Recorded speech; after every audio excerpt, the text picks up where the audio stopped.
las noches de amor voy buscando la luz de tu dulce mirada, porque el pasado se fue llevándose la canción del corazón en aquellas románticas noches que no olvidaré.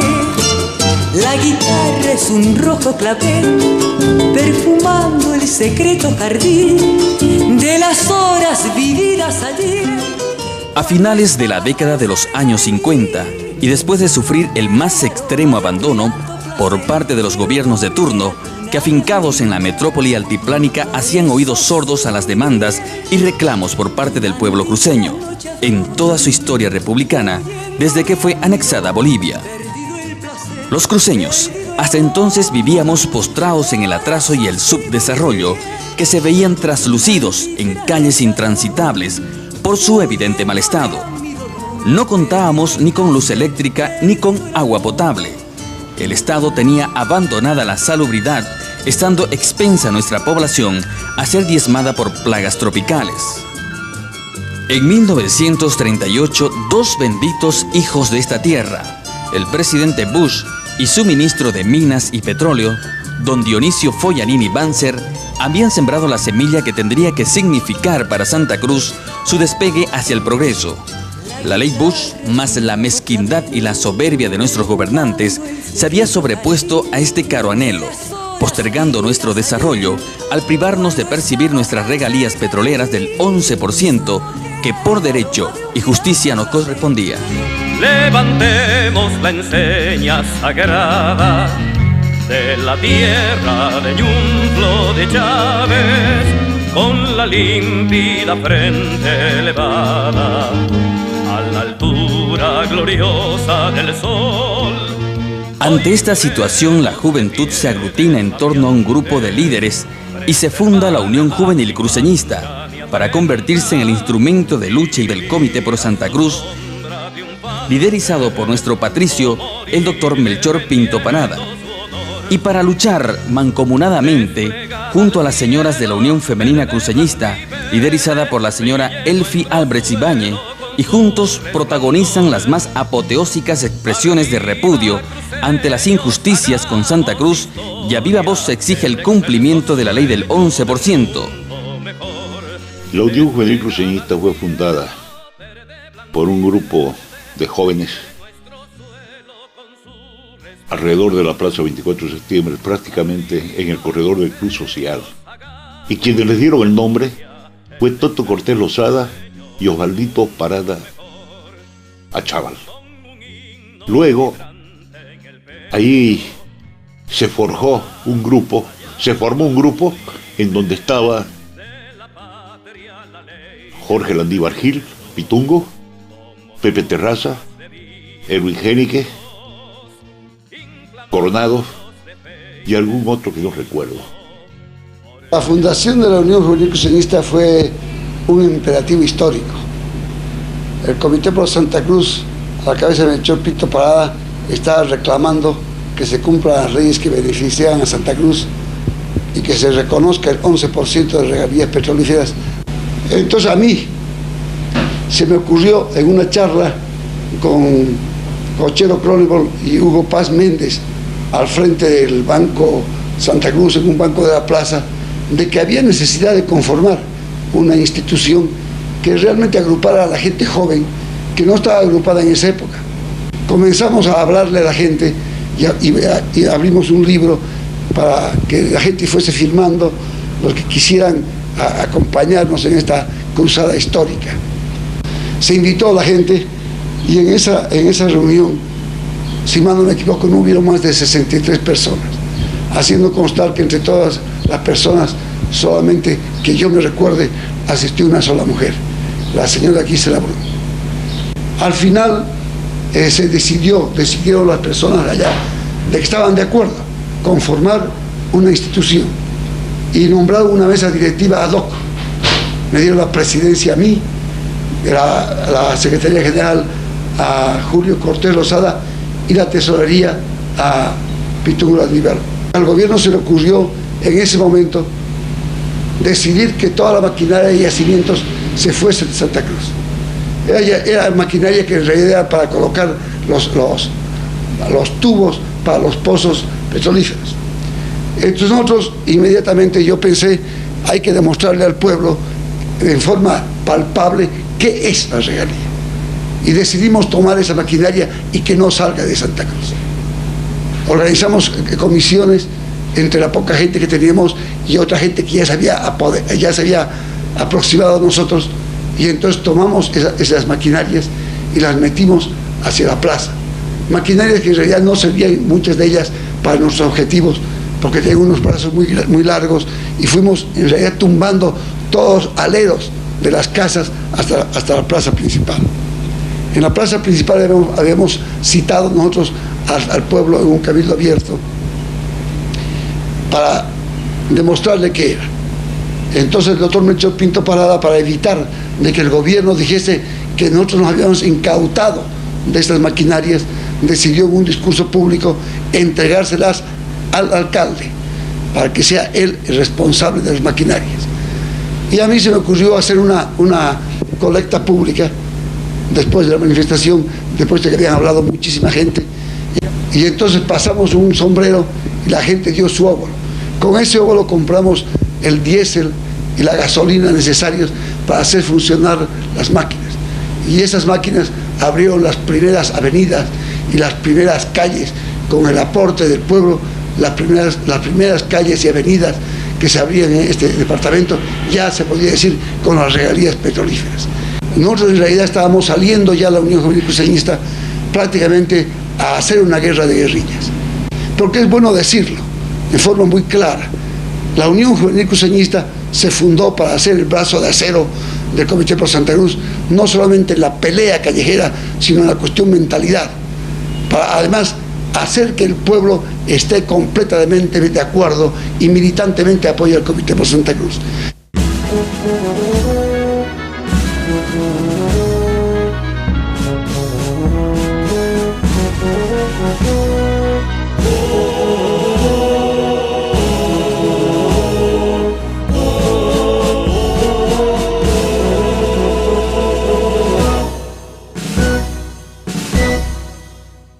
Elevemos un canto de grandeza que se anide en nuestro comité. A partir de esta epopeya, de manera inmediata el pueblo cruceño empieza a ver progresos y obras, empezándose a instalar la luz eléctrica y el agua potable, alcantarillas y el enlocetado de calles y avenidas. A esto intervine como oficial retirado del ejército, era capitán, y entonces todos por unanimidad acordaron llamarme o nominarme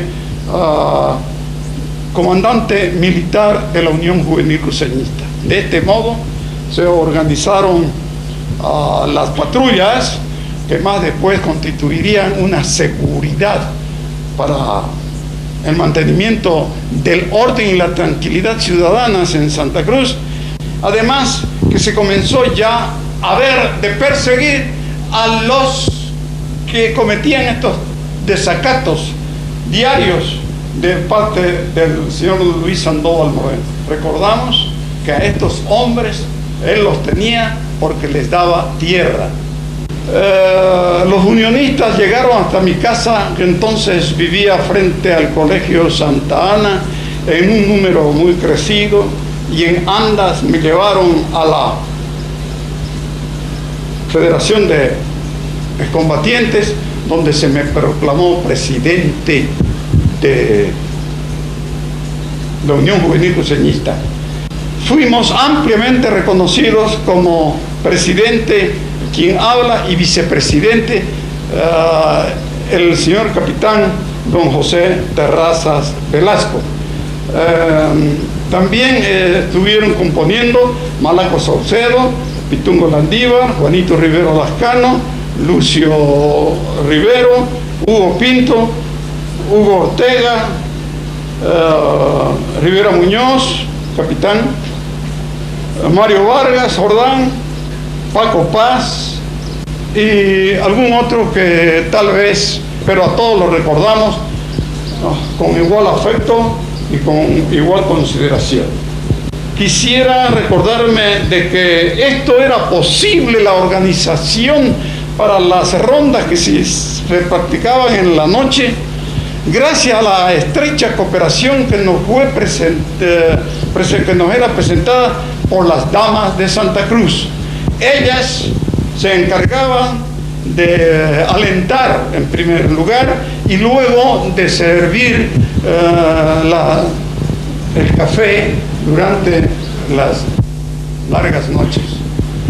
Y debo también hacer resaltar una posición muy disciplinada y en todo momento activa de los ex cadetes del año 1952 que estaban en Santa Cruz, como Pepe Antelo, Pico Bello, Manuel España, Rochero Cronenberg y varios otros más. Todos se supieron comportar brillantemente. El Comité Pro Santa Cruz, la Unión Juvenil Cruceñista, nunca dieron o llevaron a cabo el movimiento con miras políticas, es decir, para tumbar al gobierno. Nunca jamás escuchamos a ningún político que quiera halagarnos con revolución o algo que prácticamente perturbe la paz nacional.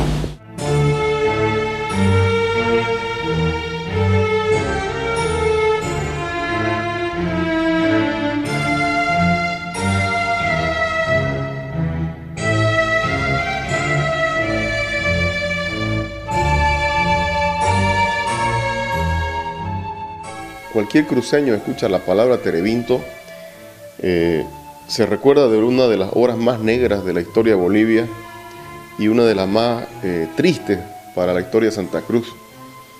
En el mes de mayo de esa época, el gobierno central envió a Santa Cruz, se dice que son entre 10.000 y 15.000 milicianos, entre milicianos y militares desde el gobierno central, solo que la proporción de los milicianos era mayor, por lo menos eran 10.000 y los militares eran unos 2.000. Enviaron con el pretexto de que había un golpe de Estado en Santa Cruz, protagonizado por la Falange, que en realidad era para apagar el movimiento cívico que tenía Santa Cruz, reclamando las regalías del 11%. Aprovecharon una cuestión que fue armada también, porque en eso son muy gallos. Armaron un pequeño movimiento que después fracasó y tuvieron que huir jóvenes, tanto cívicos como de la Falange, y el gobierno central, o sea, el movimiento ese no llegaba a 100 personas, pero la proporción de milicianos que enviaron a Santa Cruz, 10.000, 12.000, nos dice que la invasión no era para apagar un supuesto golpe de Estado, sino que era para, de alguna manera, moderar la rebeldía del pueblo cruceño. Entraron a la ciudad, amedrentando a todos los ciudadanos, escribiendo en las paredes todo lo que les daba la gana, en contra de Melchor Pinto, en contra de la Unión Juvenil, del Comité Pro Santa Cruz, de sus mujeres. Se entraron a las instituciones, se ensuciaron en ellas, quemaron muchas cosas. Luego, esos fueron los que se quedaron en la ciudad, porque otro piquete se va, ¿qué piquete? Todo un dispositivo de milicianos se van justamente a la zona de Terevinto, por donde se habían encaminado los jóvenes que hicieron el movimiento, y finalmente cercaron una propiedad, y ahí fue el cuadro macabro, porque masacraron a la gente, inocente, a los dueños de la casa, descuartizaron a otros, tomaron presos a algunos que los hicieron caminar hasta el Pozo de las Liras. Ahí también estamos hablando de que le sacaron los ojos, que le sacaron las entrañas. Realmente algo que qué difícil de creer que haya sido dirigido por unos administradores del Estado.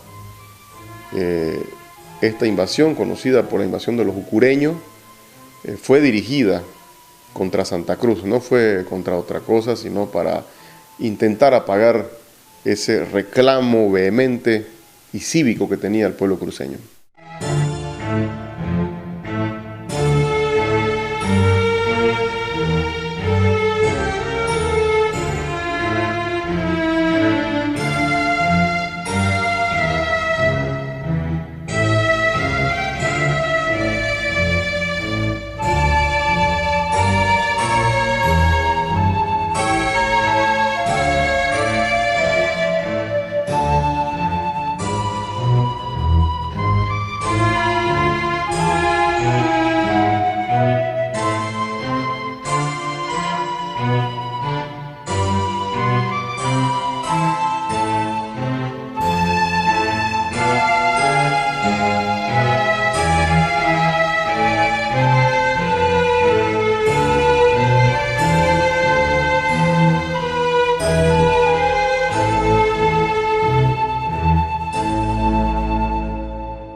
Nosotros, los de la Unión Juvenil Cruceñista, fuimos conciencia vinculada a los anhelos de nuestra comunidad.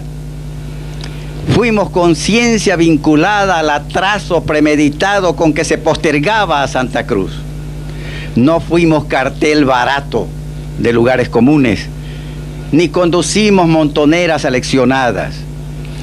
Fuimos servicios prestados a nuestro pueblo con desprendimiento total. Fuimos conducta cívica, limpia, pura. Fuimos fe del oriental en su propio destino. Fuimos fe sellada en los espantos de la pelea, con las torturas de la persecución, con las fatigas producidas por el incesante afán de conquistar lo que en justicia nos correspondía, nuestras regalías del 11%. Fuimos, señores, holocausto, porque sangre de hermanos se derramó y salpicó nuestras frentes y nuestros corazones. Tiempos siniestros aquellos en que el cruceño no podía ni sentarse en la plaza con sus amigos, que venían las milicias armadas de ocureños a sacarnos a patadas muchas veces de ahí de la plaza, enviadas por el villano del pueblo que ustedes saben quién era. Apresamientos, torturas en el Ñanderoga, vejaciones sin nombre a los cruceños. Y por último, la intención siniestra de un gobierno que envía hacia Santa Cruz milicias alcoholizadas, milicias armadas de machete a sentar la mano al cruceño.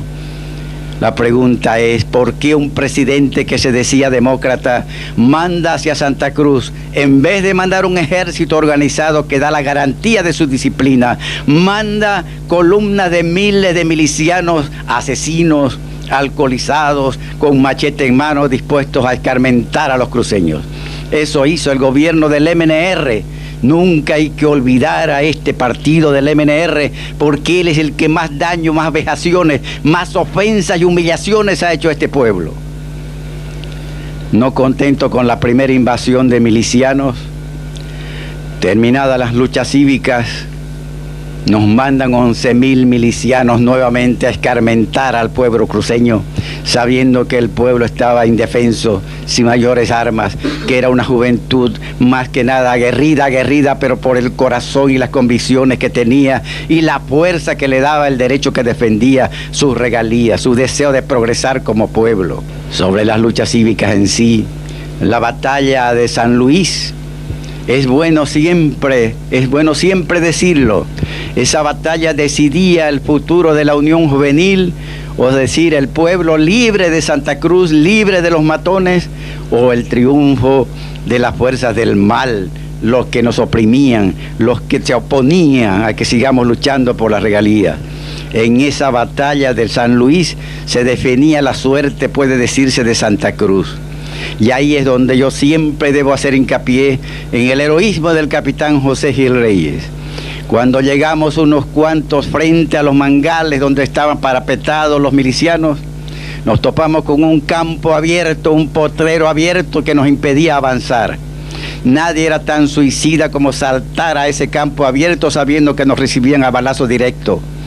Pero el capitán José Gil Reyes nos dio el ejemplo de valor, de hombre, de heroísmo. Y él salió al campo y nos dijo a todos, nos siguen, me siguen. Y tuvimos que seguirlo. El ejemplo de ese hombre galvanizó a la Unión Juvenil y lo seguimos. Y arrostramos el peligro y el resultado ustedes ya después lo saben.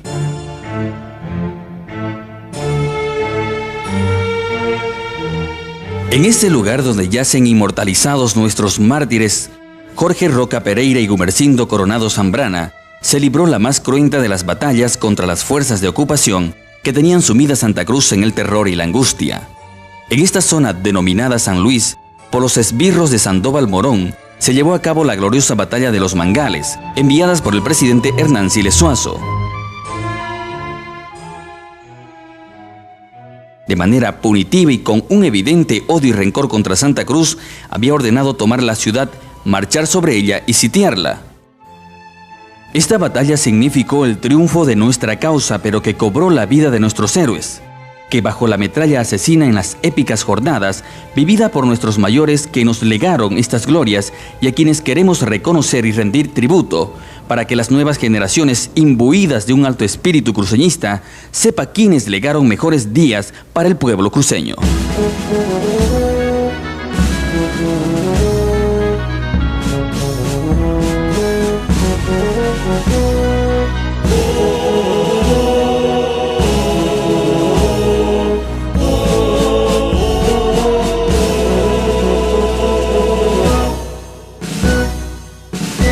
La Unión Juvenil Cruceñista se convirtió en un referente para la aplicación efectiva de las determinaciones del Comité Pro Santa Cruz, ejecutar los paros cívicos. Han sido paros impecables donde no teníamos bajas ni de parte de unionistas ni de parte de gente de los diferentes gobiernos centralistas que intentaban suprimir el paro.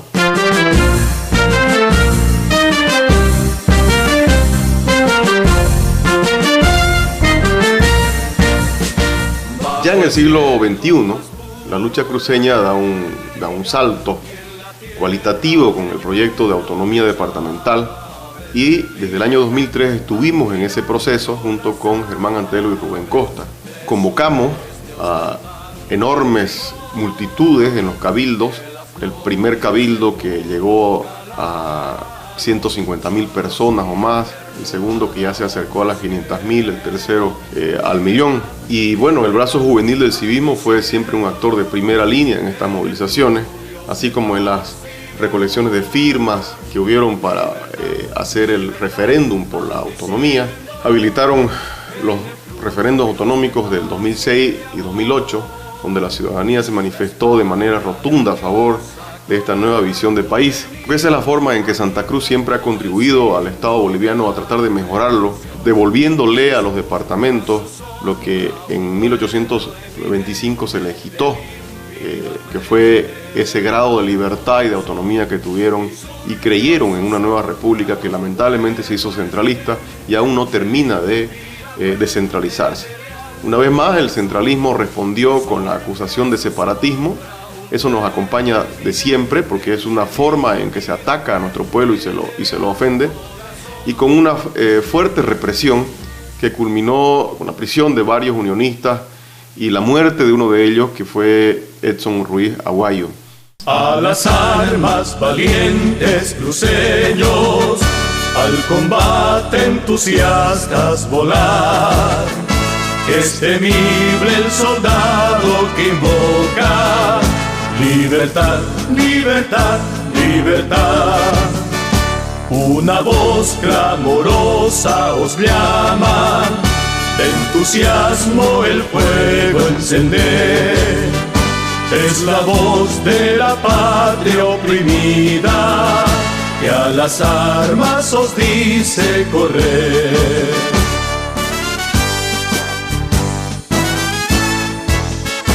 como libres marchar al combate, que allí crece el héroe el laurel, como crece la esbelta palmera del oriente en el vasto vergel. Nuestros lares y campos guardemos, que un tirano insultó sin razón. Por sus fuerzas sin tregua luchemos y expiremos al pie del cañón. A las armas.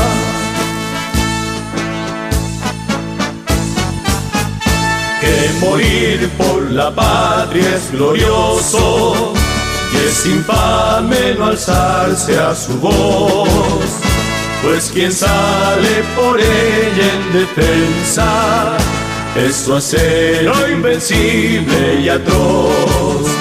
Si marcháis animosos y bravos, del cañón al estruendo marcial, nuestros hijos y esposas queridas tejerán la corona triunfal. Nuestros hijos y esposas queridas tejerán la corona triunfal.